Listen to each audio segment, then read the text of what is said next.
Welcome to Red Zone DFS Week 18. It's the last week of the season, probably the weirdest week of the season.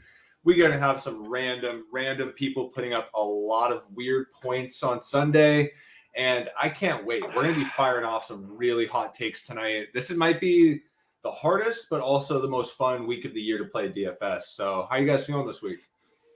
Yeah, I'm looking at it like this is going to be just a fun week, in my opinion. I think there's a way to get a few edges, but there's going to be so much kind of turmoil and like throughout Sunday, like the slate changing. Like I'm just going to have fun with it. So I've got my teams that I'm playing and got my player pool. I'm ready to go. Hell yeah.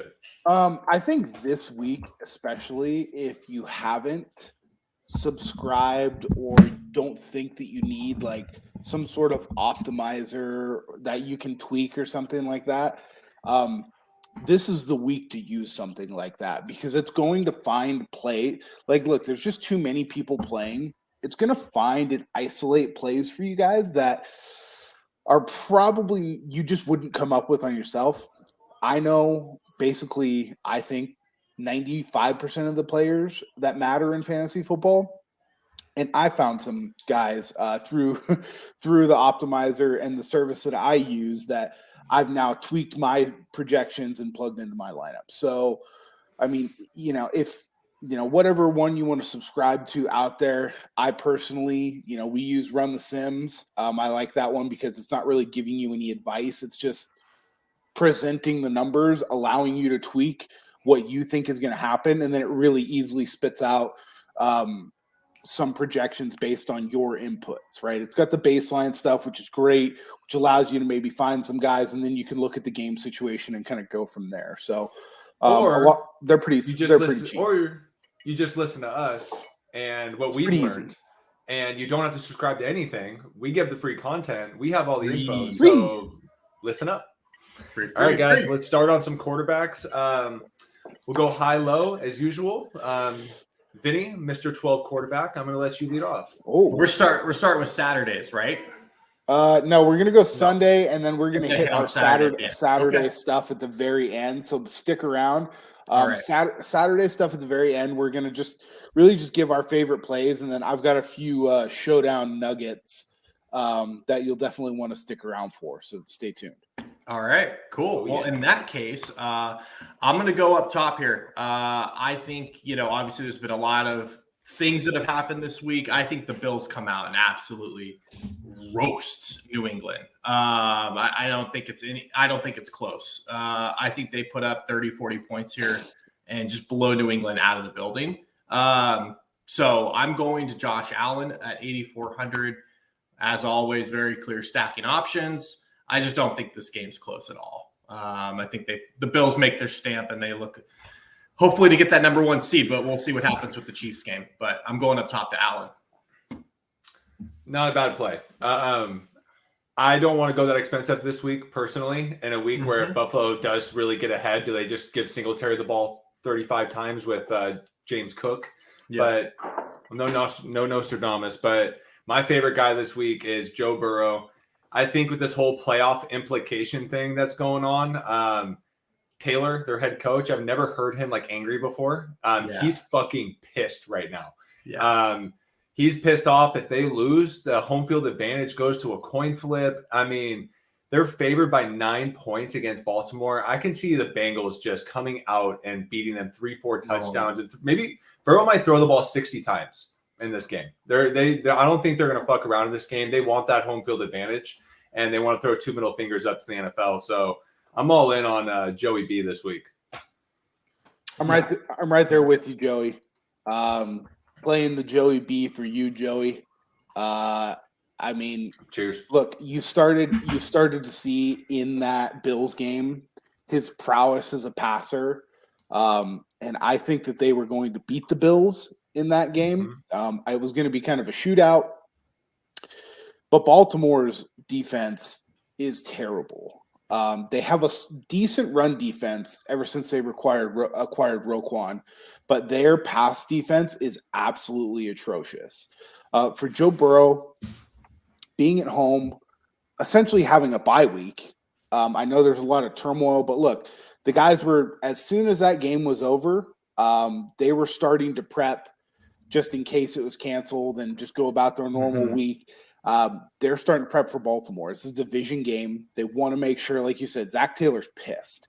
So I'm all in on Joe Burrow. I think 7,300 is way too cheap. Way too cheap. For a guy that is going to probably throw the ball 50 times this game and has a legit shot to be the highest scoring quarterback on the slate by 10 to 15 points. I definitely don't disagree. He's one of my 4 quarterbacks that I have a lot of interest in this week. So, but yeah, if I got to go Allen or Burrow, so obviously Allen's the man. But to save 1,100, going down to Burrow with probably the same exact upside, in my opinion, actually more upside, I got to go straight to Joey B. He's my guy that's above 7K. I just think that game, like Buffalo at home, after everything that happened this week, they have a chance to knock New England out of the playoff race. Like, dude, they're just, that place is going to be so electric on Sunday. So you're right. I'm going Buffalo. There, there's going to be a lot of tables broken. It's not a bad play. The Mafia is going to be out in force. Yeah, pray for every plastic table. One guy I would like to Buffalo talk to Manhattan up there that kind of screwed some people last week just because Austin Eckler went off. But Justin Herbert coming in at less than 2% owned. He's a guy that Denver's defense, again, their run defense is pretty good. Their pass defense, not so great. I think this is kind of a Justin Herbert breakout week, and they need to win as well just to make sure that they're solidified. They're one of those teams that isn't playing great, so they can't really afford to send anybody. I think that, him and Burrow at 68 and 7,300 are really my preferred spot to go to outside of, Josh Allen. I don't really have any interest in Hurts this week. Yeah. That was going to be the guy I just wanted to ask about. Yeah, I just don't know what we're going to really get out of Hurts. Do they go up really quick and they're like, yeah, we're not going to mess his shoulder up. He's not going to be running the ball this week. I think he's going to do just enough to sneak by this W, which I don't think they're going to put all the weight on him, which I do not like for DFS. So I think that's really fair. I think their goal definitely, obviously, is to win the game. But if they can get him some reps, he hasn't played in 3 weeks, 2 weeks. They want to get him in that starting repetition, taking snaps, calling plays, right? Get back in the groove again. That's the whole intention of him playing, not to throw for 5 touchdowns. Yep, for sure. All right, let's move down below to a concussion boy. So Dak Prescott down. Do you guys have any interest in that 6K range? It's Tom Brady, and that's really about it in the 6K range. Seattle, well, hold on. I've heard this week that Tom Brady is literally suiting up and possibly just doing a first quarter almost as a dry run, not to get rusty, because nothing matters to them in this game. And then Blaine Gabbert's coming in the second quarter. That's what I have heard that might happen. So I'm staying away from Tampa Bay in general this week. Yeah, this is one of those weeks where you just kind of have to play guys who who are you're gonna have to roll the dice a little. It might be I think Dak might be interesting because they do kind of need to win that game. I think they don't. Well, they have a chance to take the division, right? If Philly loses and they win. Dude, they 100%. Technically have a shot and they're alive for the first seed. Yeah. The Niners and Eagles both lose, which is highly unlikely. Niners aren't losing. Yeah. But they have something to play for is the point, Yeah. I was on Dak earlier this week and I was just really unsure of the whole thing. Washington, any guy that's even a little bit banged up for Washington right now, they're not playing. Jonathan Allen, he's not playing. Chase Young, I know he's playing, but he's probably going to get limited reps. They're not going to play him full. But I don't know if they're going to go full on Chase Young, right? They're not going to risk their star's career over a Week 18 game that doesn't mean anything to them. Yeah. So I can see Dallas just putting it to them, winning by a lot, and Dak getting us a lot of those first half points that we're looking for. The problem with it is you're not going to get that backside shootout from Washington. What? So I think okay. Man. Don't steal my Lee Corso. Thunder. Not so fast. Not so fast, my friend. But all right. Yeah. I like Dak. I think they're playing for a lot. So I think Dak's in play for sure. I don't really have a whole lot of interest here in this mid range. I'll be honest. I'm either going up high or, as we'll get to, I'm going down low. This is the perfect Kirk Cousins week again. So going against Chicago, the total is actually kind of high. The public's on the under. I can see the Vikings just absolutely crushing the Bears. going into the playoffs, coming in as one of the biggest favorites ever, and then losing their first game. And it's based off of this game where they just crushed the Bears and put up 40 points. I can see Kirk Cousins having an absolute game this week when it doesn't mean shit. It's perfect for Kirk Cousins. So the only problem is that in a press conference today, their coach hinted at the fact that all their big studs might not play a full game. Yep. Son of a bitch. Yeah. Yep. So week 18. So today, head coach Kevin O'Connell intimated Friday that Cousins and other key starters on the offense may not play the entirety of the Vikings Week 18 game. Per Joe Nelson of SI.com. And they're playing Nate Peterman, which means that game should be over about halfway through the second. And the quote is, and you can interpret this as you want, from the coach, Kevin O'Connell, we've got a pretty clear-cut plan of how we want to go about the whole game. But we're going to go in with the expectation of our guys going to try and get off to a good start and play good football. So to me and most other people out there, if they're up big early, you're not going to see these guys in the second half a whole bunch. Now, I think people may overreact to that, Joey, and I think it might be a good spot to go just play Cousins and play Jefferson and Hawkinson, because to NFL teams, it's not like college teams. They're not going to sit guys at halftime. I mean, unless they're up like 45-3, which I don't think. But even in that case, if they score 30 to 40 points in the first half, which won't happen in an NFL game, Cousins and company probably gets you the points that you need. Yeah. So I mentioned that because I think it is a good spot to go to Kirk Cousins, especially after these comments where people are going to start to go, oh my God, they're going to pull people. Pulling people in the NFL means pulling them in the fourth quarter, like 10 minutes left in the fourth quarter, they're going to pull them, right? Because again, the Vikings have to make sure that they win this game. Now, the unfortunate part is that they are playing Chicago, led by Nate Peterman. The only reason that Chicago's even been somewhat exciting and relevant is the guy who's not playing. Like, he hasn't had weapons in 12 weeks, so that guy's now gone. This game is going to be over so fast. Like, I can see this. I can see the Vikings being up 24-6 at the first half, and Kirk Cousins has 3 touchdowns and 250 yards. But right? see, that I can see that happening easily. But that probably gets you there. Oh, no, it definitely gets you there. So I can see that scenario happening. And then his ownership might go below 2% just because of those comments. And it could be easy. Nathan Peterman throws a couple turnovers in his own territory, and Kirk Cousins throws for 3 touchdowns in a quarter. Yeah, I'm staying away from it. I see where he could definitely hit value and everything. I'm just going to try to play guys that I know are going to give me 4 or at least like, they have incentive to play this week. So I don't mind it if you guys if you went there. Like, I wouldn't hate on it. Yeah. Okay. I think you gotta risk it for the biscuit sometimes. Well, all right. Getting to risk it. I mean, do you want me just to drop down? Is there anybody else like in this mid range you guys like? Well, let's go to the 6K down. So Gino down who's your guys? Jimmy, who's your guy down here? I like Sam Darnold. He continues to play well. He continues to play the entire game. They're at a point where I think that the owner wants him to play so they can see exactly what they have. And this is kind of a tryout for Sam Darnold for next year, too. New Orleans is going to have to play. I think that they still have an outside shot of winning that division, maybe. I'm not 100% sure, but their pass defense is not great. With a halfway decent quarterback that can really be exploited. And then if New Orleans really doesn't have anything to play for in the second half, they will start sitting some of those defensive guys down. So at 5,300, we've seen that Sam Darnold just kind of keeps firing the entire game and doesn't really stop. I personally like that. I know what I'm getting at 5,300.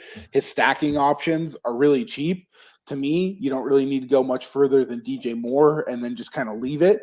But that's kind of who I would probably be interested in this like 5,000 range.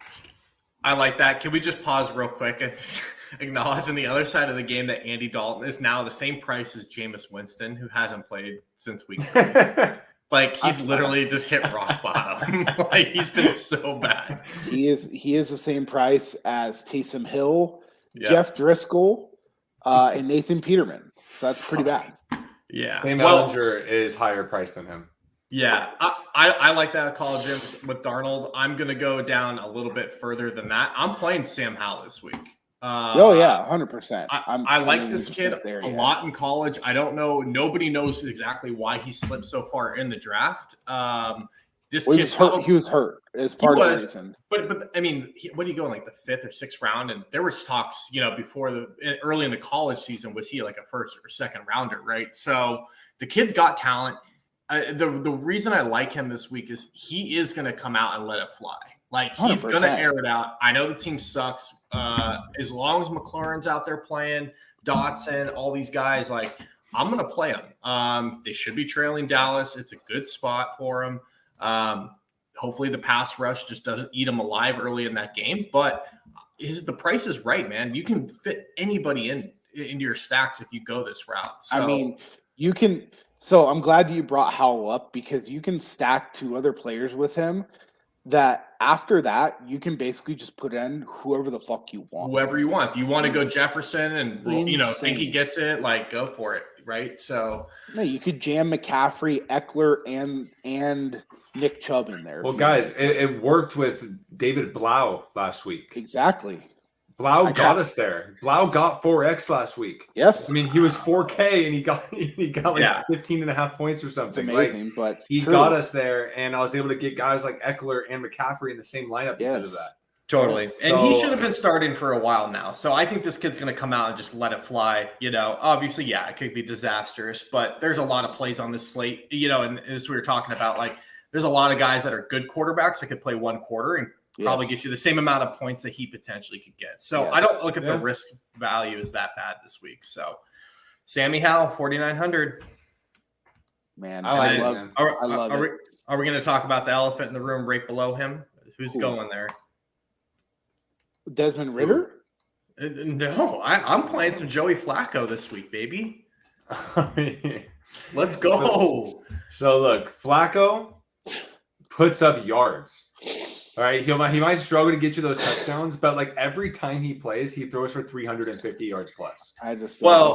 Maybe not. It's kind of wild. I just don't know if I can do it. He's just okay. So here's the selling point on it, right? He's cheap. Miami's defense sucks. He early in the season, he hit 30 points before. Like, talk about a guy that's in ultimate YOLO mode. What does Flacco have to lose, right? Like, he's gonna come out and like let it rip, right? He does let it rip. I mean, he has played 3 games this year and he has over 900 yards. He just has a hard time scoring touchdowns. Like, he gets in the red zone and he can't really do it. But from 20 to 20, the guy's an absolute monster in this offense. If I do it, it's like Flacco with the running backs, right? Whoever we think the running back is going to be this week for the Jets, like a Michael Carter, if we think he's going to be the pass catching back, because Flacco is the guy that's going to dump it off over and over. He's not taking a goddamn hit. Dude, when he had Breece Hall earlier this year on his team, he threw it 52, 44, and 59 times in 3 games. Yep. Joey Flacco. With Flacco, dude. I like it, Vinnie. I really like it. It's the same reasoning for Sam Howell play, in my opinion. So it is.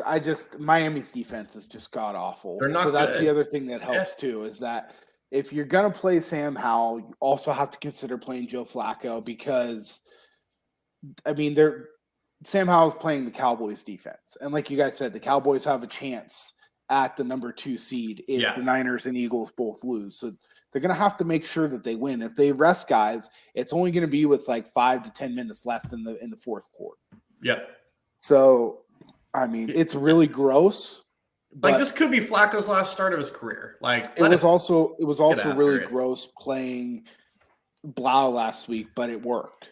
Yeah. Can you imagine Flacco winning this week, getting just the playoffs, and he goes in another Flacco playoff run? Well, I think the Jets are eliminated, aren't they? No. Yeah, I think if they win and then the Patriots lose, they're in. Yes. All right. And the Patriots, you're saying, are going to get fucking hood stomped by the Bills this week. So, yeah. All they have to do is win. And we believe that they're in. So I like Flacco. Is Flacco elite? Questions are going to be coming next week. And I like it, Vinny. I actually like Flacco better than Howell. All right. Because we just don't know what we're going to get with Hal. Like, I like playing a little bit of Hal, but again, you have no clue what you're going to get out of Hal. Yeah. I mean, even if it's a meaningless game, I'm playing some Flacco. Like, again, the guy's got nothing to lose. I'll take him. Nothing. Let's roll. I like it. So if you guys are curious how the Jets can still make the playoffs, they need to beat the Dolphins. So first, they would also need the Cleveland Browns to beat the Steelers and the Jacksonville Jaguars to beat the Titans. That can all happen. So I'm pretty sure the Jaguars are going to beat the Titans. The Browns beating the Steelers based on how the massage addict has looked, not great. Not great, but I think that scenario you were talking about, Jim, was with if they added an 8th team to the playoffs, like when one of the NFL scenarios that they were coming up with. Maybe. Like I think they're out. That was a quick quick Google search. I'm not buying it. Yeah, I think they're dead. But who cares? Like that's even better for Flacco. Like he's got literally nothing to lose. So yeah, 100%. That's where I'm rolling with quarterbacks. Let's go to running backs. Switching gears.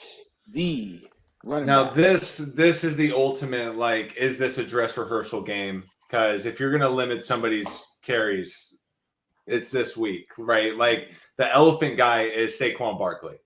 I can see Saquon Barkley suiting up, getting the first drive, and not playing again the rest of the day. Yep, 100%. He's the one player on that team that is truly irreplaceable. I mean, Matt Breida is his backup. Yep. So, I like Matt Breida in a big tournament this week. I think Saquon's going to get that first drive of the game, and you're not going to see him again. They want to get him in that rhythm and then get him out. Yeah, I mean, so for and here's like the nice part is that like Run the Sims isn't even putting him in their projections. Like he's out of their baseline projections. Yeah. And that's how confident they feel that he's really probably not going to play very much. So take that with a grain of salt. But, if a site that has, tens of thousands of subscribers is excluding him from their projections, they don't do that, just kind of on a whim and a prayer. They do that with some pretty good understanding of, what they think is going to happen this week. Yeah. I'll be honest. I have a lot of concerns for like all these guys that were 7K. Yeah. I mean, the one that I'll go back to again is I think Eckler is probably the most safe out of all these guys. I would say Eckler and Mixon are probably the most safe as far as being phased out from, their winning standpoint. I just don't like Mixon a whole lot because of Baltimore's run defense. He could do some stuff in the passing game, but if they start kicking Baltimore's ass a little bit, they're just going to give Pirine a lot more run. He's already been getting quite a bit of run. Eckler's expensive, but his role within the passing game makes him extremely valuable. As far as Christian McCaffrey goes, look, I know that the Niners need to win this game, but I don't know. The reality is the best way to go at running back this week is those running backs that are trying to prove themselves, and it's kind of an audition for next season. Yep. This is the week for it, because even the guys that are veterans that are full playing, the teams aren't in contention. They don't give a shit. They're just trying not to get hurt going into the offseason. And real quick, I just pulled this up, but the Chargers, if the Bengals beat the Ravens, the Chargers game is meaningless. They're in the 5th seed. They're locked in. Like the game does not matter in the afternoon. So it just like I said before starting the show, like the slate's going to change throughout the day, but I'm with you. Like, yes, if they can get it the 5th seed, I think Eckler's a good play. I'm just not going to go there and hope he doesn't go nuclear. But because there's so much that could change, I would much rather looking at the slate this week. I'm personally going to be spending not all the way down, but really 7,000 and below is where I'm going to be living a lot at running back. Same here. Just because I would rather play the premium wide receivers because they're in some better spots, in my opinion.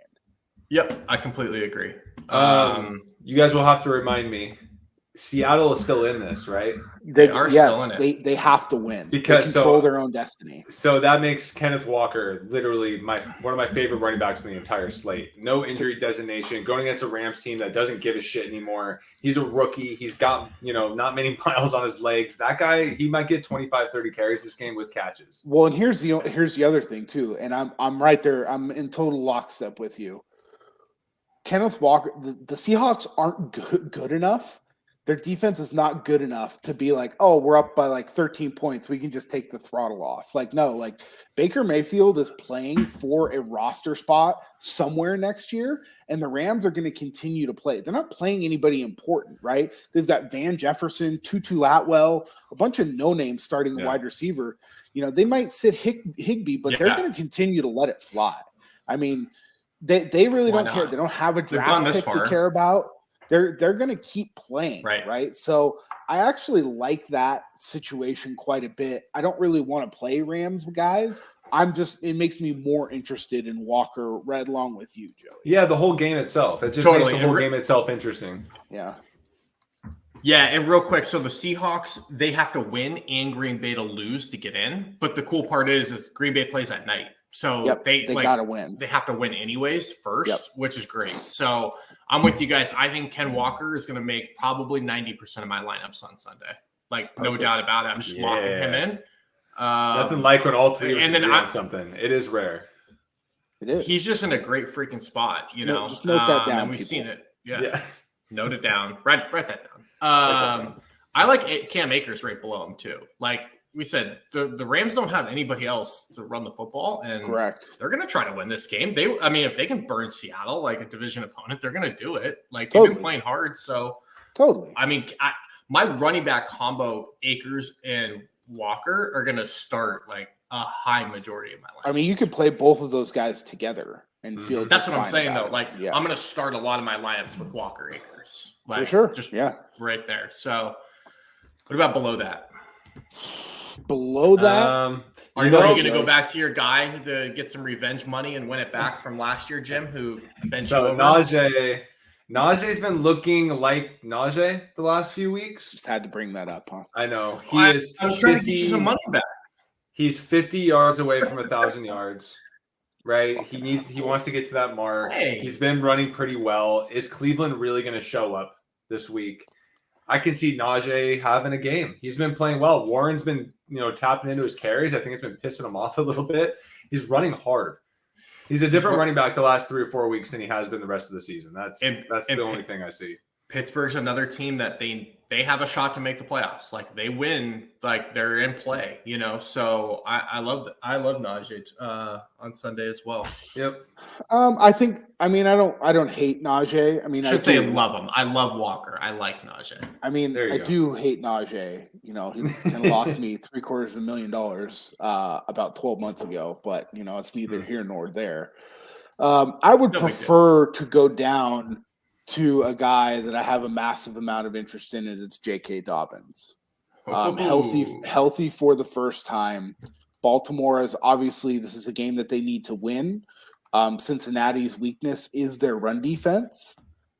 Yes, I know that they're going to stack the box, but if you watch that Ravens and Steelers game from last week, the Steelers stacked the box, and the Ravens said, we don't give a flying fuck. We're just going to keep running the football. Yeah. For the amount of volume that guy is getting at $5,700, it's just a flat out misprice, right? Yeah. It shouldn't be that price, right? And there's another guy down here that shouldn't be that price based on the amount of volume that he's getting either the past few weeks. The algorithm just didn't catch it for whatever reason. I don't really know. So Dobbins is the guy that I'm interested in. And I also think it is a fine week to just load up on Miles Sanders, who's burned so many people this year, and people will look at that and say, fuck that. I'm not playing him again. That's a crazy call. He has he has a legitimate chance to score 25 to 35 points this week. No, I hear you. The why I'm saying it's a crazy call is every show, every article I've read this week is all on like Boston Scott and Kenny Gainwell thinking like they don't give Sanders the ball and these games that mean a lot. Like, why would he get it here? I'm saying that in the way like I think the call is bold and like sneaky as hell. I think it's brilliant. No one's gonna play Miles Sanders. I think it's brilliant because people are forgetting why Miles Sanders is getting so many carries this year and why he's a 1,200-yard rusher this year. And it's because he's in a contract year and the Eagles don't give a fuck about his health. Exactly. So they are going to run him through the ground. They're obviously confident running out Gainwell and Scott if Sanders goes down in the playoffs or just riding Hurts. They do not give a shit if this guy stays healthy. They're not re-signing him next year. So there's a reason he's getting this many carries last year, and he didn't get dick last year. Like he wasn't even the number one back last year, and this year all of a sudden he is. I want Hurts to play, because then even fewer people are going to play this guy. Well, and what did we talk about at the beginning of the show? We're not playing Hurts because he's not going to be running, which is the whole reason that takes away from Miles Sanders. The goal line, those fucking quarterback sneaks on the one. They want Hurts to take snaps and get out there. Yeah, I think that's sneaky. And the one positive point about the Giants defense is that their pass rush over the last 3 to 4 weeks has gotten really, really good. So, I don't think that they're going to need to be doing a lot of, 5-step drops in this game. I think that they're going to lean on their running backs. There hasn't been any sort of sample size telling us that Boston Scott and Kenneth Gainwell are going to get combined more than 10 to 12 carries. It's going to be Miles Sanders, and this is just a flat-out misprice for the situation that they're going to be in as well, needing to win. Yep, I like it. What about below him? Anyone else in the 5s? Yeah, I got someone down a little bit lower. I might skip past a few guys you're looking at, but Zach Moss is in really, really interesting to me this week. Going against the Texans, 5,200. This guy's getting all the carries for Indy right now. What did he get this last week? He had, 24, 12, and 15 carries the last 3 weeks. He is their number one back. Jeff Saturday doesn't know what the hell he's doing, so they just run it up the middle. Zach Moss doesn't have a touchdown. He has 75 carries in the last, this season. So he's due for a touchdown. He gets us one touchdown even at a 12 carry mark.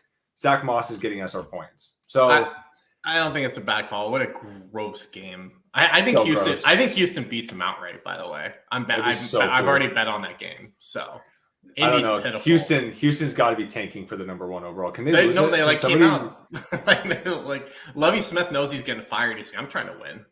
What do I care? Okay. I won't be here.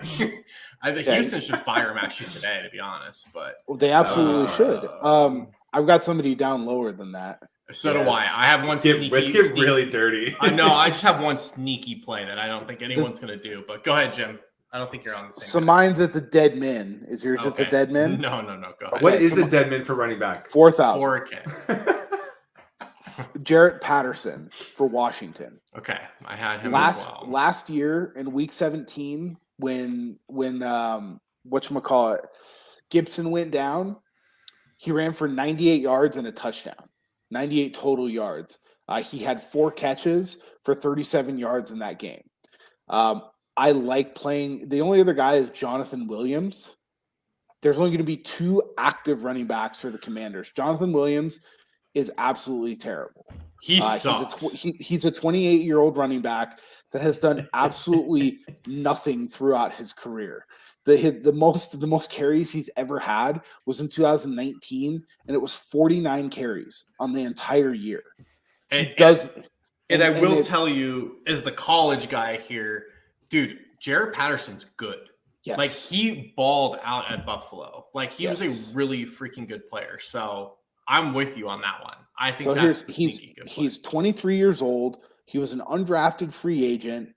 The one game he played in 2021, he had 10 catches. Yeah, he can play, dude. Wow. This is one of those where like they're already rolling out Sam Howell. Why not plug this guy in, right? And just be like, what do we have in this guy for next year? Like, 100%. Do we have a guy, or what do we got here? So I'm with you, dude. He is one of 2 active running backs. They also have Reggie Bonifon. If they signed him to the practice squad on Thursday, but realistically, they're likely only going to have 2 active running backs. So if you're telling me that Jonathan Williams is going to get 90% of the carries, I'll tell you to go smoke some more crack, because it's just not even going to fucking happen.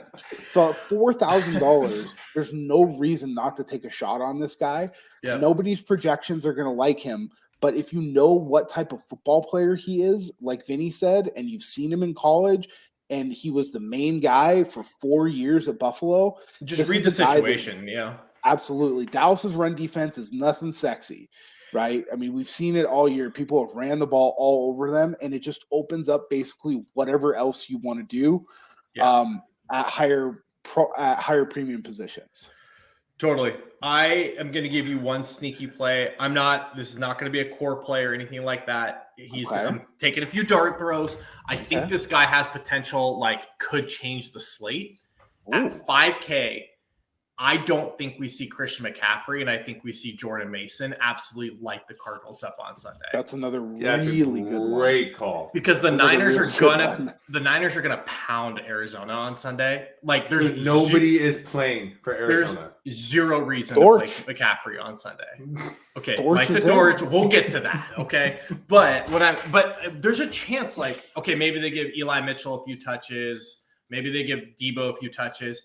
Those starters are going to be out fast. Is Mitchell back? They said they activated him. So they're going to give him a few carries. Hopefully Kyle's not like a psycho and they don't tries need to win this. He is the glass man. That's what I'm saying. Just put those guys on the shelf and give Jordan Mason 25 touches on site, like a preseason game, and let this kid just dominate.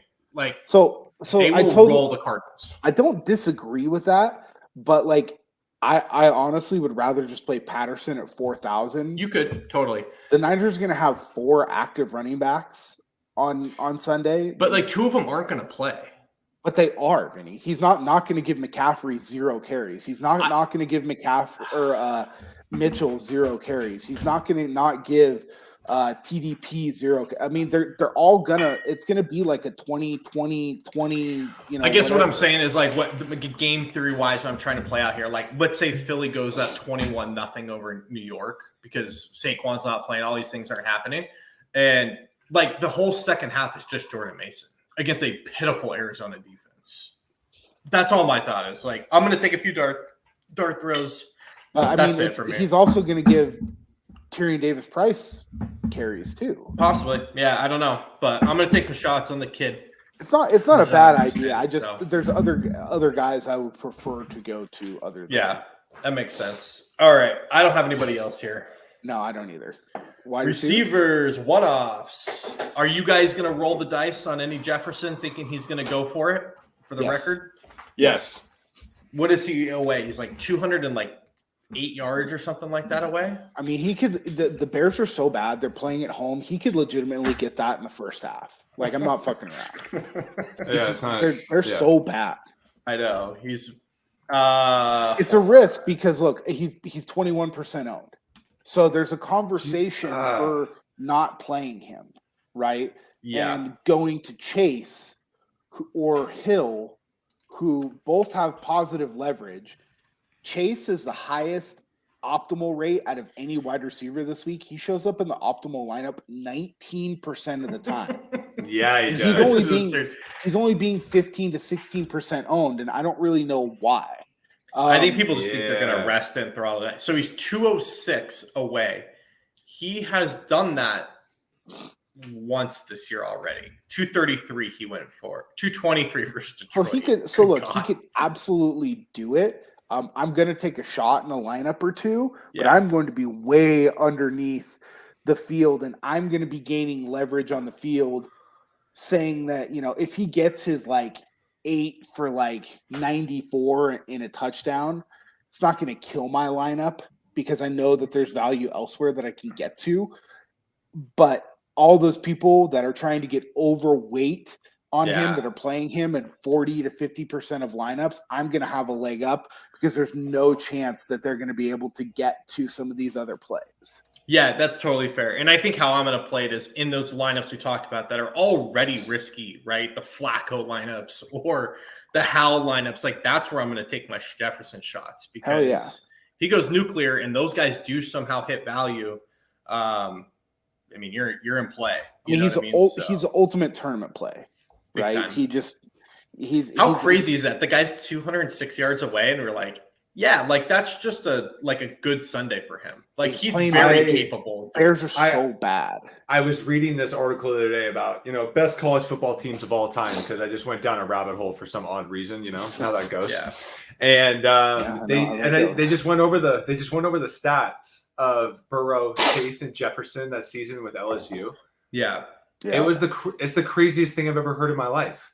These are and Jefferson and Chase are, in my opinion, the best receivers in the NFL. And Burrow's a top 3 quarterback. And you can't go wrong playing Jefferson or Chase in any environment or in any situation ever.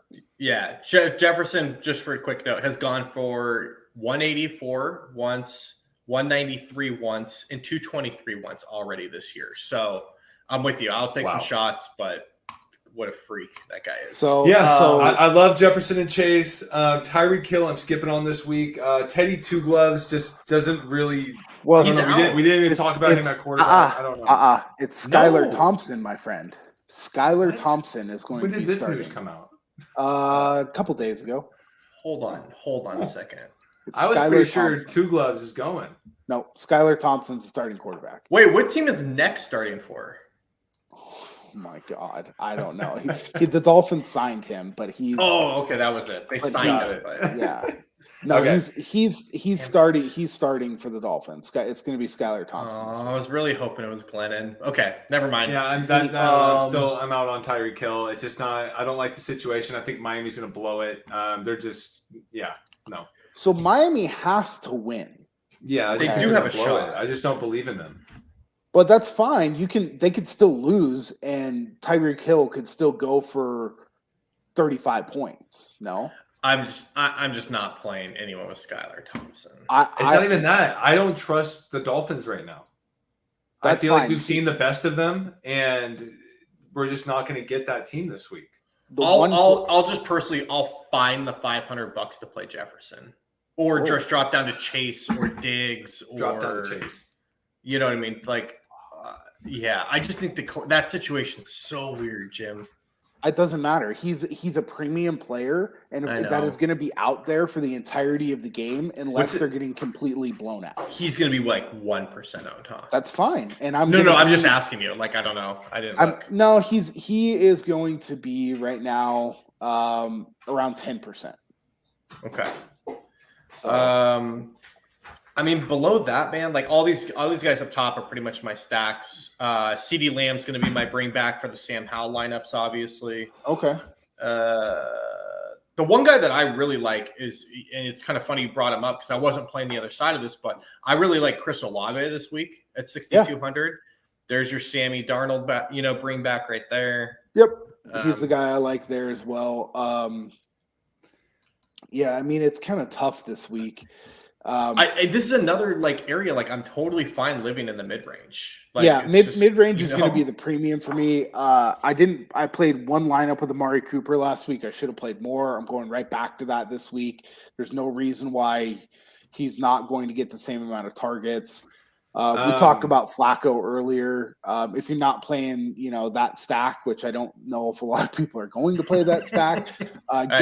Garrett Wilson is the second highest receiver showing up in the optimals this week and has like a 6% positive leverage. So I really like going there. I got a guy. You got a guy. I got a guy. Michael Pittman. Michael Pittman has 136 targets this season. That is absolutely that is insane. Incredible. He is 105 yards away from 1,000 yards. He is 4 catches away from 100 catches. 2 touchdowns away from 5 touchdowns. I can see Michael Pittman having a 10 catch, 2 touchdown game this week, like easy. It's not a bad call. At 6,100, 136 targets. That's on the same level as Devontae Adams. Yeah. I mean, I don't love it, but no, because it's Sam Ehlinger. But again, he's going against the Texans. He's playing Houston, so and the Texans are great when they get to spoil people's stuff. There's nothing to spoil here. So yeah. I just think Michael Pittman has a fucking day, like potentially 2-3 touchdowns. Okay, well, the volume's too high.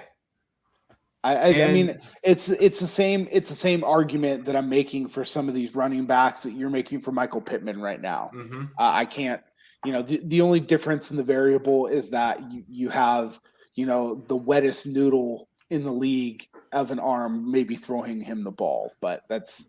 Well, Sam Ehlinger's got a better arm than any other quarterback that's played for the Colts this year. Well, that's true. That's true. That's true. I mean, Matt Ryan and Nick Foles have the noodleest of noodle arms right now. We've talked way too much Houston and Colts. Dude, if this game goes 45 plus points and they're the reason you win Amelia this week, then yeah, we're going to keep talking about him. But, dude, Michael Pittman, 136 targets.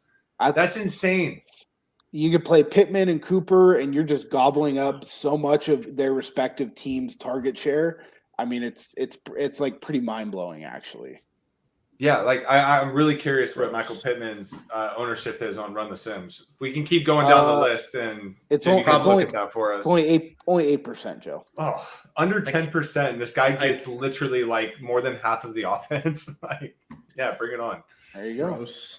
So below 6,000, any one-offs?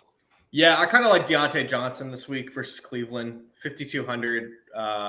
Him or Pittman, you can kind of take your chances. But again, Pittsburgh's in a must-win game.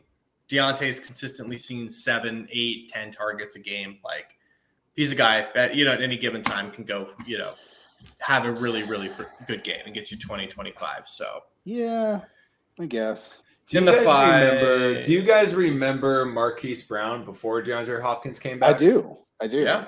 Then maybe we should play some Marquise Brown this week at 5,300, where they're probably going to get blown out, and they're just going to be throwing the ball, and they have no one else to throw to. I mean, you can play Marquise Brown and Dortch, skip on the quarterback, but those guys are going to get a lot of catches this week. Don't get fooled by what happened last week. Okay, the Raiders at least have a resemblance of a real offense. Because Derek Carr wasn't at quarterback. Let's not get into this. This pod will go like 3 hours. David, so we can't. I'm not playing David Blau or any of his weapons. Oh, I shouldn't say that. To your point, pause it. Well, let's just skip to it. Like, if I'm going to play a Cardinals fan, I'm just going to go all the way down and play Dortch. Yeah. Yeah, 3,800. Like, what? I see what you're saying, Joe. I see what you're saying. Marquise Brown had 3 games in a row without DeAndre Hopkins with 31, 21, and 22 points in a row. But Kyler was playing quarterback then. Yeah, that's true. Yeah. That's kind of the big difference that I know what you're trying saying. to get to here. Listeners, if you know what it sounds like to get your bubble burst on air live, then you just heard just take a few more sips of scotch. You'll be all right. I mean, you're right. I mean, I like the play. Scotch. Look, it's a turn. We're talking about tournament. We don't play cash games here, right? Nope. So it is a good tournament play. You just have to be prepared for him to go for 6 for 47 and no touchdown. And if you're cool with that, then look. But the upside is definitely there. The Niners consistently blow coverages 1 to 2 times a game. That is true. And all you really need is that one. I mean, he's going to be virtually unowned. I mean, he's at 3.5% ownership. And he does show up in the optimal lineup 13% of the time, Joe. He is someone, if that game gets out of hand, the Niners do pull some starters. Like, he could pop like a late 50-yarder, but it's not even that. He might just get 8 catches in the 4th because they're just throwing little dump-offs or little smoke routes to him. Fuck it, I'll play him, maybe. Joe. I know. Let's go. You psychos. Sick fucks. Down below that, the only other guy that I really have a little bit of interest in, he's part of the stack, but I need to mention him is because he's so cheap, is that's Corey Davis for the Jets. 3,500. Like, if you're going down and you need Flacco. You need some serious point saving. I mean, down below that, man, the threes is pretty ugly this week. Like, there's guys that are going to play, but they're ugly. Well, it's ugly, but you're going to get a lot of touchdowns from these 3K guys this week. I like Curtis Samuel as a one-off at 4,000. We mentioned Van Jefferson. I mean, he's basically playing every single snap. You pick your favorite between him and Tutu Atwell for the Rams. Steve Irwin for the Bengals. Dortch. Dude, what about Rashid Shaheed? I know he's priced up to 4,200, but this guy, every time I look at red zone, this guy's scoring a 70-yard touchdown. I just can't do it. Because he gets 1 target a game. No, and if he hits, he had 6 targets. I know, it's actually catches last week for 80 yards. Like, who is this guy? Can I interest you in a $3,300 Byron Pringle? Not with Nathan Peterman playing quarterback. Well, he's a better passer than Fields. Yeah, you see how long that list was that you had to think of? He's not a better passer than anybody. He's not a better passer than move on. Look, you could do worse at 3,300 for the target share that he's getting in that offense. Okay. You could do worse. How about a little Ray McLeod for the Niners? I think that's a really interesting. So that's play. not a bad play because that's their explosive guy. He's going to be playing in their garbage time when they're winning. I mean, same thing as the Jordan Mason call. Like if you think that's how the game goes, like I don't think. But it's not. I think it's no. I don't think it's like the Jordan Mason call because there's not really anyone else, right? Correct. You got Debo and Ayuk. If they're not really playing in the second half, Ray McLeod's like one of their only options ever. I have a dead man punt if you guys would like it. Oh God. All right, let's hit that. We'll move to tight ends. Can't wait. I am looking at a number 19 for the Los Angeles Rams, a Brandon Powell. Yeah, all right, I can see that. He's actually playing, isn't he? Like he plays a decent amount. He played 89% of the snaps last week. How do you play 89% of the snaps and get 2 targets? Well, he ran the ball once. He had 1 attempt for 6 yards, Vinny. All right. I mean, we are in YOLO territory here, so I mean, look, I'm not going to come down on that. He did have a game versus Seattle where he had 12 points. They're playing Seattle again. They obviously like the way he matches up against that team. I don't know. Right. There's so many players down here I just like want to be good, like Laviska Shenault. Like I just want that guy. Now we have them. Now we got him. Laviska Shenault is like fetch. People have been trying to make that happen for years, and it's just never going to. It's never going to happen. I know you want it to happen. Shout out to Mean Girls. Just gross. All right, tight ends. Andrews. Anyone? Can I offer you some Andrews? Yeah. Yeah, sure. I mean, I think he's the easy run back in that game. He's going to be the highest owned tight end. The highest owned tight end this week means 13%. So I'm not like totally, it's not going to scare me away from it or whatever. I do think that, I want to play Kittle again, especially because Brock Purdy. It's actually a problem for the Niners. Brock Purdy has like this weird fucking tunnel vision for George Kittle, which it's working. It is, but he missed 2 touchdowns last week because of it. And one was almost an interception. But I digress. No one wants to hear my Niners takes. That's my only interest in Kittle. He's only 6,000. I think Mark Andrews is by far the better play just because Cincinnati's passing defense is not great, especially over the middle. I don't know. Who are you guys going to? I have a real weird one. Alberto? God. There's no way you I just fucking gagged. Did you hear what the coach said this week? The guy was like, I don't know why they weren't playing Alberto. Like, they're just like he's like Dancing Rick ain't getting it done. Like, Alberto was like Alberto was like 5th on the depth chart. It wasn't even like Dancing Rick. Like, he wasn't even active. He got 6 targets last week. Dude. Almost like 13.5 points. Like, I tried to tell you, Vinny, that Dancing Rick fucking sucks. He doesn't suck. Russell sucks. All right, Alberto. I love Conklin this week. Yeah, I think Conklin's a nice play. Love the Flacco Conklin. I mean, you see that touchdown roll up and. There's so many people are gonna go, what the fuck is that? And we're gonna be over here pumping our fists. Yeah, he's got the long hair to the locks to go with it. I think Hunter Henry, somewhat decent. They're probably gonna have to throw. I think Buffalo's again gonna kill him. But Freiermuth, I think, is probably my favorite at 3,800. So I was looking at Freiermuth too. I was looking at him too. I just don't. Again, outside of like Najee, just because he's been running pretty well, like that offense really, it's hard to watch the Steelers play offense. I get it. Yeah, I mean, there's not a lot in here, guys. No, there's not. That's why. Are you ready for my? Go for it. Are you ready? Jelani Woods? No. Good. All right. Okay. Who is this? Something really gross. Who is this? The official podcast of Irv Smith. He is activated. Back? No, no way. Yep. He's going to play this week. How did I miss that? If you have been watching the Titans, God, the Scotch is really. Wow. As he takes another sip. If you have been watching the Vikings, you have seen the absolute essential piece that TJ Hawkinson has become for that offense. Now, as an we thought Irv would be. As an Irv Smith dynasty owner and lover. It's very unfortunate. But this is the week where, like, if the Vikings are going to sit somebody, it's going to be TJ Hawkinson because he has become such a catalyst for that offense. As we talk about an offense that didn't do dick last week. I mean, he came in right away and Kirk was just hammering him the ball, right? So Kirk does like throwing to the tight end position. We're playing tournaments. I'm definitely going to sprinkle a little Irv Smith Salt Bay style into in probably about 3 or 4 lineups. All right.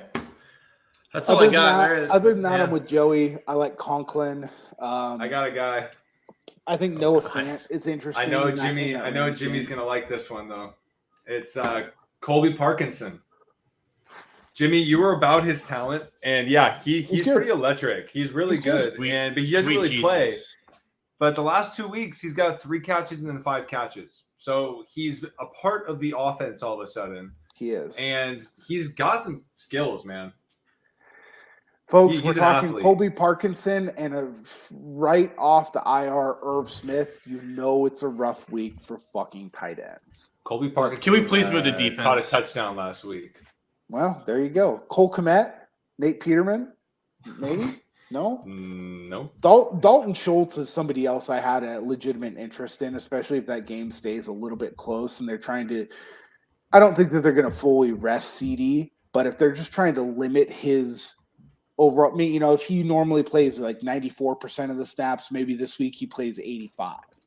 Right. And some of those red zone packages, they're going a little bit more run heavy. I think you could do worse than Dalton Schultz at 4,500. I definitely think he's mispriced at 4,500. He should be more than Cole Kmet. He should be more than Dallas Goedert, and he should be right around the 51 to 5,200 range. 4,500 is way too cheap for Dalton Schultz. Yep. Cool. Defense. All right, Vinny, going to defense per your request. Thank you. Defense. I mean, I like the Jets quite a bit going against Skylar Thompson at 2,600. And I told you I bet this game already. I'll take the Texans at 2,700. I think Indy is just a walking diarrhea down their leg, and it's going to get ugly down there. So I really like the Jets. Jets are my favorite low/favorite play combination. Skylar Thompson, Miami is going to shit all the way down their leg into their white little socks down there. So I'm a fan. I think that if Tampa Bay rests their guys, I have a lot of interest in the Falcons. The Falcons showed last week in a game that actually hurt their draft pick status that they're just going to keep playing hard and trying to win. At 2,400, I don't mind that. If the morning games go the way that they do, and this game becomes meaningless to the Chargers, I like the Broncos at 2,500. Yeah. Even if it does become a game, I think that Herbert gives up enough sacks, makes enough mistakes, or in the afternoon, if you want, you could late swap onto the Commanders at 2,300. Just because Dak does take a lot of sacks and he will give up the football.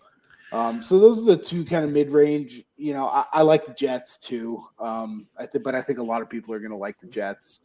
Yeah. The only other team that I'm going to probably try to get in them quite a bit of lineups is the Steelers at 3,200, just because must-win game, TJ Watt, Deshaun Watson. I've got zero interest in playing the Steelers. Steelers defense? Yeah, no thanks. What does Cleveland do to make you not want to do that? They throw the ball quite a bit, pretty well. I mean, I don't know about well, but maybe they do. But all right, well, all right. I mean, disagree. I would rather play the Bills at 3,800.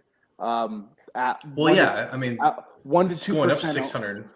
Well, that's fine if I think I can get more points out of them. I mean, you guys, hold on. This is a legitimate conversation. Can the Niners defense actually get us a 20-point game this week? Yes. Yeah. They're at 4,100. That's cheap. Yeah. Just think one or two sacks, and then you have a pick six off of David Blau, and you're almost there already. Normally, the Cardinals don't have anybody. James Conner's not playing, and that's their entire offense. They're literally playing Trace McBride. I don't even know who the running back is. What is the kid from Arizona? Yeah, Conner's out. Connor's out. They're playing Ingram at running back. Ryan's at receiver. They David Blau's their quarterback. They're missing their offensive line. And the Niners, I think D'Amico Ryans also comes out this week. A little fucking pissed off about giving up 34 points to the Raiders. Oh, yeah. They're going to try to just get things right a little bit before. Exactly. So I think the Niners at 4,100 is absolutely worth it. I think they can get you 4X at that point. Yeah, I mean, Nick Bosa's at 17.5 sacks. He'd like to get a few more tallied up there. And so, yeah, if you can get there, do it. So I think it's more than possible this week with the amount of low price running backs, low price quarterbacks, and low price people we can get this week based off of our week 18 stuff we've been talking about. The Niners are absolutely a team that I would like to play this week. I'm right there with you, Joey. I think that you can go up to them, no problem. They're a team that I think is going to be really interesting. That I think that they're the highest projected owned team at 8%. So yeah, I would rather jam the Niners in than the Eagles. That's for sure. And that 8%, right? That's the top of the tournament that you're playing in our GPP. Exactly. Like you're going to need the Niners to be able to hit that. Yes. So especially if they get us a defensive touchdown, possibly two. Because what are the Cardinals playing for? This is Cliff Kingsbury's last game, and he knows it. He doesn't give a shit. He's maybe playing for. They're maybe playing for Kingsbury's job, but I mean that's about it. That's why they're probably going to play. They're probably going to throw it. I would. So. Yeah, I think Cliff's already a foot out the door, dude. He knows he's gone. Well, they got to pay him anyway. What does he care? Yeah, he doesn't give a shit, and he knows Kyler's going to get picked over him, so he's out. Yeah. Yeah, he's the cheaper one to buy out. His contract is. All right. We got bold calls, hot takes, and then we're going to touch on Saturday's slate real quick? Yep. Real quick. Yep. All right. Go for it, Joe. Where's my music? Oh, shit. Okay, hold on. Spin that shit. Hold on. I'm losing DJ, spin that shit. Oh, now I'm feeling it. It's the best I got. All right. So it's the best I got. My last hot take of the season, of the regular season, is Michael Pittman gets 3 touchdowns on Sunday. Hat trick. You know he only has 3 touchdowns all year. Hat trick. Mark it. Wow. Mark it 3. I dig it. Jim? Jamar Chase did this late in the year last year. I think he's going to do it again this week. Jamar Chase goes for 50-plus points. 5-0. 50-plus points. He had 55 last week of the season last year to really help me out and have a chance to win the million. I think they're pretty pissed off. I think they're going to throttle the Baltimore Ravens, and I'm going to say that he goes for 50-plus. Oh, boy. All right. We got Chase. We got Pittman in one lineup. Vinny, who is completing the trifecta here? I'm telling you, it's going to be Mr. Josh Allen and Stephon Diggs. I think Joshy Boy throws for 5 touchdowns on Sunday. Excuse me? I think 3 of those go to Diggs. Oh, shit. So you better get some of those stacks in there because those 2 are going to absolutely smoke Belichick, maybe even in his career in New England. And that's my bold call. Whoa. Send his ass packing out of Foxborough. Whoa. Hey, if there's a person to retire Bill Belichick, it's definitely Josh Allen. Wow. It's happening. Those are some sizzling takes right there. I'll tell you what. And I might put the next mortgage payment on the Bills on Sunday. I mean, that's fair. I mean, I don't think it's a bad. I mean, depending on what line you're getting at, I don't hate that at all. Yeah, that is true. All right, nice. Saturday slate. What do you guys got? What are you guys feeling? All right, I'm just my take on Saturday. I just think we're gonna get a lot of defense in these 4 games. Really? Interesting. I'm seeing the public just really, really heavy on the over in both games. I know the Raiders and Chiefs games are at 50 points it's at, but it's a heavy over on that game. I don't see the Raiders playing as well. I don't think they really care at this point. The Chiefs are just trying to get through this game without getting hurt. I can see it being a lot low scoring than you think. And then our other game between the Titans and the Jaguars, I think people are really, really heavy on the Jags. I think we all want the Jags to win. And I can see Vrabel pulling this one out of his ass and winning like a defensive battle. So it's funny you say that. Like, I'm going to play a lineup or two with that like game theory. Like, yeah, and I rightfully so, right? Like, they've been awesome, but everyone's just counting out the Titans, and like this is the types of games that Vrabel lives for. Like, Derrick Henry is going to get like 40 carries, and they're just going to play good D and just try to like strangle the Jaguars. Well, all it takes is like the Titans play their game. ETN gets a fumble, which he will. Trevor Lawrence gets a pick, which he will. I can see the Titans getting a win here. And like we all want the Jags to win. I think we all want the Jags in the playoffs, but it's too good to be true right now. And I can see Vrabel just sneaking his way right back into the playoffs with a shit team with Josh Dobbs at quarterback. All right. Well, it's a typical Vrabel fashion. So, I just don't think it's out of the question, Yeah. No, I mean, look, personally, for the slate on Saturday, I'm not playing the 2-game slate. I'm playing 2 separate showdowns. Yeah, same. I think that you have to do basically whatever you can to get Travis Kelce into your captain lineup. The optimal rate is only having him in there about 17% of the time. I think that you should probably have him in there as much as you possibly can in that Raiders game. I think Joey's best friend, Mac Daddy, is probably a really nice play in that game. Someone that I'm going to go to a fair amount. You saw them trying to get to Darren Waller a little bit more. Really like Darren Waller in that game as well. I like Renfro a lot. If he did not get his head corkscrewed around and torn off like a Looney Tune by Fred Warner last week, I think Renfro is on his way to actually having a pretty big game. Don't stand on the tracks when the train's coming through. And then that's true. I think another guy you have to just go right back to. He's overpriced. People keep saying, he's not going to do it again. He's not going to do it again. Just fucking jam Jerick McKinnon in at captain, because he's now built a level of confidence in Patrick Mahomes that last year it was Kelce and Hill whenever he needed to go somewhere for a safe throw. Now it's Kelce and McKinnon. People could say whatever they want, but you just go back and look at the fucking usage. If you're not playing him heavy in a showdown tomorrow, like, I don't know what you're doing. To make it easier, he's an Austin Eckler light. Yeah, 100%. He's the number 2 receiver in that offense, and he's going to get some carries too. 100%. I'm going to avoid Josh Jacobs. I think he's shown everything he needs to show for whatever he's going to get next year, and there's no risk of there's no reason for him to risk blowing everything going into his contract, right? So I don't think we're going to get as much Josh Jacobs as most people hope. It's someone I'm definitely just going to fade in this game. There's no reason for him to go all out. Okay. Yeah. If we're talking, sorry. I'll have a little showdown. I'm playing a few 2-gamers over here. So just kind of game theory on that. Like, obviously Mahomes is the best play, but he is expensive. Like, I think I can fit a really good freaking lineup in with Trevor Lawrence, like where you can get more of a balanced build with Kelce, with Derrick Henry, who I think you just have to lock Henry in and move on, like in this thing. I think it's really easy. I think you just lock Henry and McKinnon and then move on.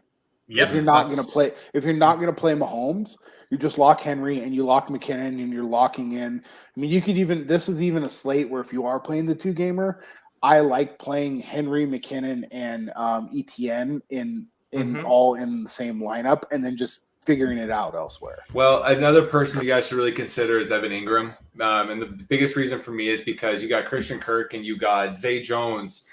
They're the most heavy bet props this week to get over in their catches and over in their yards. That scares me. When everyone's hopping on that, everyone thinks they're going to go off. That's when Evan Ingram's going to go get you 10 catches and snag the touchdowns from them. So Evan Ingram, I think, is one of the sneakiest plays if you're going to do the 2-gamer, even in the showdown. Because everyone's going to gravitate to Kirk and Jones. Yeah. In ETN.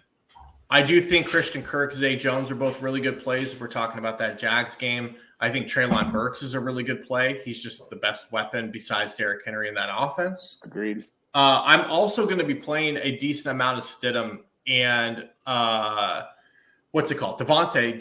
I don't think that Stidham is like, Tom Brady or anything, but he showed that he can operate that offense pretty well. And like, he should be trailing here. To your point, Joe, like I do think Kansas City gets up, but they're not gonna it's not gonna be 50-0. They're not gonna just dismantle the Raiders here. I think. Correct. I think Stidham, like from a lot of game theory perspective, can chase and I mean he's just so good, dude. Like he's truly matchup proof. Well, I don't care. What I really like about Devontae is it's all this stuff that's come out with Carr and the way he's approached it. He's like, yeah, I came here. The biggest reason was because my friend was here, Carr.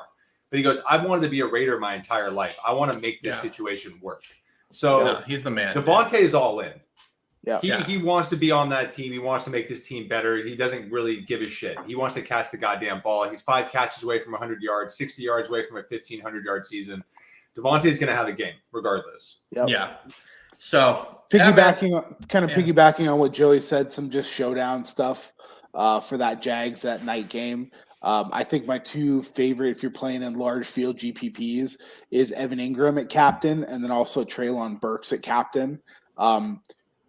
ETN, I think, could be a really sneaky captain as well if they get down a little bit. Christian Kirk, the reason why everyone's betting is over is because he has an incentive built into his contract where I think he only needs like 47 yards or something like that. And I think his prop is at around 50 yards. So I think people are thinking he's going to get over that. But I actually like both kickers in that game quite a bit. Bullock and then Riley Patterson are 2 guys that Fat Randy and Little Riley, I think are going to be 2. I think it's going to hit the over, but I think both sides could have like 2 to 3 field goals apiece. Yeah. Are you rolling with any Henry in the captain spot? I mean, I feel like you almost have to at least in one, right? Yeah, I think I'm going to in one. Because if he does just go nuclear, you're done. Yeah, exactly. You have to have him in one. I took and if you have him in the flex at 75 to 80% owned, there's not really any point to playing him in the flex. You would be better served playing somebody else in the flex and saving that. Yeah. Because like if you're gonna play Henry, you just play him in the captain spot and then go from there. Right. I think Henry has a game, and it might not just be on the ground. Again, he's one of the highest prop overs for rushing yards that week. I got Henry at like plus 7,500 on this weird add-on prop bet that I did to get over 75 receiving yards on my betting app, and $5 to win $100. Yeah, because he takes screens to the house all the time. Yeah, exactly. $5 to win $100 for Derrick Henry to get over 75 receiving yards. I think he gets it in a lot of different ways this week. So Henry's going to get catches, yards, touchdowns from both sides. I just look at it like if he doesn't have a day, this game's over anyway. Yes. He truly is. Like they're not going to throw to win this game. So it's either he dominates and owns this game and keeps Jacksonville off the field, or he doesn't and this game's they're going to do what they did to the Jets, right? The Jaguars went up by like 2 touchdowns and they just like sat on the ball because Zach Wilson sucks so bad. So that's kind of what we're going to see. So I think you almost have to just plug him in and say, you just get weird with the rest, Yeah. So that's my thing. Go. Does this have to end? Can we keep going? I guess. Whatever. I mean, we could go all night talking about random. I mean, I've got random showdown stats sitting in front of me here. If we want to talk about, Robert Woods overs and stuff like that, but I don't think anybody's. I'm pretty sure I did tell the wife we would start 1883 like an hour ago, but she's probably asleep. She's probably asleep. I'll keep going. I know. So. Karen just changed the diapers, so I got another like 2 hours, 3 hours before I'm up again. So let's ride. All right, guys. All right, guys. I'll do it. Good luck in week 18. We'll be back for the next, 5-6 weeks throughout the playoffs. Absolutely. We can't get enough podcasting, can't get enough football. We'll be starting up our network as Red Zone DFS is our flagship podcast. Many other sports are coming your way. So make sure you subscribe, share, like, do it all. Retweet, whatever the hell you do it. We'll be having a golf pod drop anywhere from Monday to Wednesday, depending on how schedules with work and everything work out. But even if it's only a 15 to 20 minute pod, we'll definitely have some golf content starting next week for the Sony Open at Waialae Country Club on the island of Oahu. Hell yeah. Love it. Later. All right, guys. Good luck. Peace.